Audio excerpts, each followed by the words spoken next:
Berapa ringgit? RM35. RM35. Telur sotong ada dengan sotong goreng. Ni bukan Maggi kari guys, ni ramen Mahal juga ramen. Assalamualaikum chef. Waalaikumsalam. Ni nasi Arab chef. Ya, nasi Arab. Boleh nak try satu? Boleh. Pakai apa? Pakai dulang Ha? Pakai dulang. Pakai tulang. Okey, boleh try satu. Berapa orang bang bang? Saya 4 orang bang. Orang. Ni berapa ringgit bang?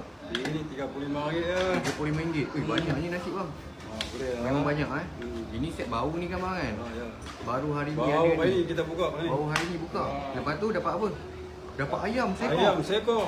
Dapat ayam seekor guys. Lepas tu ada lagi. Kita ada sos. Ada sos. Okey, Dah sos nampak tomato. ada potong. Okey lagi. Okey, kita ada salad. Ada salad. Okey. Dapat sayur-sayur sikit Kita lah. ada sup. Ada sup. RM35. Tengok sikit. RM35. 5 orang makan. Ush, bang ada lagi bang set dia. Ada lagi. Set Kita ikan ada- pula. Kita ada 3 set sini. Set ayam, Set ayam, set kambing, ikan. Semua RM35. Semua 35. Nasi tak luar ni, banyak lagi ni. Nasi macam biasa. Ikan ni ikan siakap. Setak Ikan siakap besar ni besar siakap. talam bang. Besar dalam je.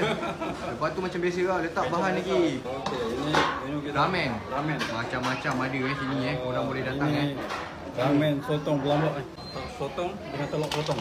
Sotok dengan telur sotong. Ya, Uish, sekali. banyak betul je. Ni apa? Ni sotong. Ini telur sotong. Ni telur sotong. Wah, ini bau sotong. Ini bau sotong. Jarang-jarang kita kena Memang telur sotong. selambak ya. Penuh mat. Makan puas. RM35. Takkan macam RM35. Sedekah ke apa ni? Dapat juga. pula cheese. Ini shallout. Ni shell out RM35 je. RM35 ya. Semua RM35. Tengok sikit je. Set dulang RM35 guys. Okey, terima kasih chef.